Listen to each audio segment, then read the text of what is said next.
সম্মানিত দর্শক মণ্ডলী, আমরা আছি 14 কেন্দ্র লালমনিরহাট জেলার বেলগড় উত্তরের 14 কেন্দ্রে। এখানে হঠাৎ অতর্কিত আক্রমণ করে শেষের প্রার্থীর লোকেরা জাল ভোট দিয়েছে।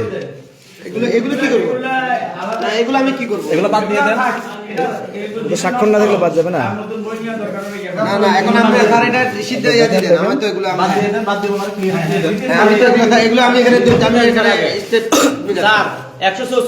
আমাদের কালেকশন আছে একটা ভোটে ঢোকে নাই।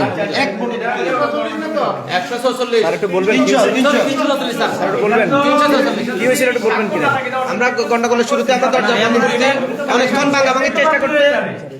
ভাঙাভাঙির চেষ্টা করতে আমরা ভিতর থেকে সর্বোচ্চ চেষ্টা করছি বন্ধ রাখার জন্য। আরএফএল চেয়ার, ক্ষমতার নয় সমতার চেয়ার।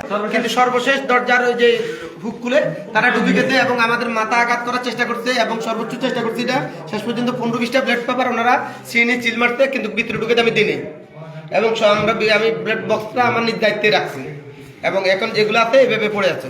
এটা কি বিএনপির দানের শীষের মার্কা? কারা করতে কি আসবে সেটা তো আমাদের সিল মারছে কোন মার্কায়?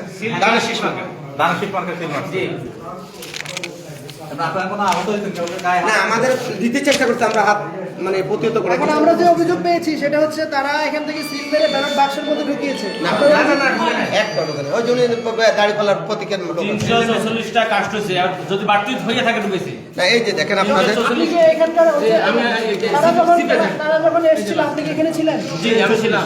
তাহলে তো আপনি দেখেছেন এরা কি এখান থেকে এই করে ভিতরে কি এটা কি ভিতরে ঢুকাইতে চেষ্টা করছে।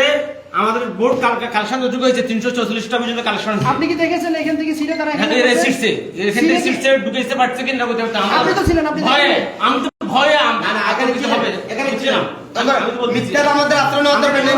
আশ্রয় নিব না স্যার, আমি বলছি আশ্রয় নিব না। আমি 344 আমি এটা ঠিক এখন যেভাবে আছে এভাবে হাত স্যার, এটা মানে 344টা কাস্ট হয়েছে। ঠিক আছে ওকে। আচ্ছা, তার মানে ভিতরে ঢুকাইতে পারে না, কিন্তু এখানে মারছে। মারতে এটা এভাবে রয়েছে। এবং এটা বাহিরে